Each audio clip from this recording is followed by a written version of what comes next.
നീ എന്തിനു വന്നേടാ അവിടെ? എന്റെ ഭാര്യ ഒന്ന് കാണണം. നിന്റെ ഭാര്യ ഒന്നും വിടില്ല. എനിക്കങ്ങനെ വഴക്കുണ്ടാക്കാനൊന്നും സമയമില്ല. എന്റെ ഒരു സാധനമുണ്ട്, അതെടുത്തിട്ട് ഞാൻ അങ്ങ് പാം. നിന്റെ എന്തോ സാധനം ഇവിടെ കിടക്കുന്നു? ഭാര്യ.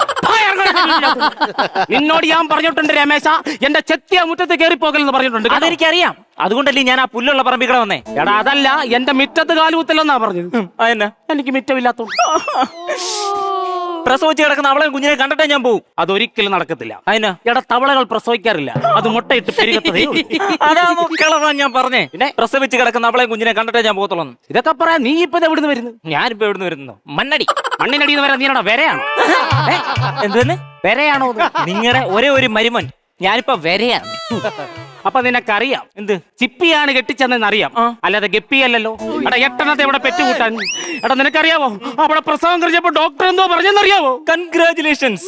എടാ അതല്ല പറഞ്ഞ, ഇനി പ്രസവത്തിന്റെ പേരും പറഞ്ഞ് നീയും അവളും ആശുപത്രി കയറിപ്പോയക്കല്ലെന്ന് പറഞ്ഞു. പറഞ്ഞു. എന്നാ നമുക്ക് കൈ മുറിഞ്ഞെന്ന് പറഞ്ഞിട്ടില്ല. പിന്നെ കൈക്കത്തോടില്ലേ കുഞ്ഞുങ്ങൾ വരുന്നു? അതല്ലയോ അച്ഛാ കൈക്കുഞ്ഞ്. എടാ അതല്ല പറഞ്ഞ, നീയും അവളും ആശുപത്രിയുടെ പടി പോലും ചവിട്ടല്ലെന്ന് പറഞ്ഞു. എന്നാ നിർത്താച്ച. ആ അതാണ് നല്ലത്.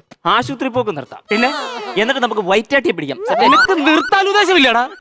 എനിക്ക് ഇരട്ട കുട്ടികളെ കിട്ടിയാൽ ഞാൻ നിർത്തും. ഇവിടെ എന്തിനാണ് നിനക്ക് ഇനി ഇരട്ട കുട്ടികൾ? ഇരട്ട കുട്ടികളാകുമ്പോ അവരെ അങ്ങോട്ടും ഇങ്ങോട്ടും മിണ്ടിയും പറഞ്ഞൊക്കെ ഇരിക്കും. പിന്നെ ബാക്കി 8 മൗനവ്രതത്തിൽ ഇരിക്കുവാന്ന്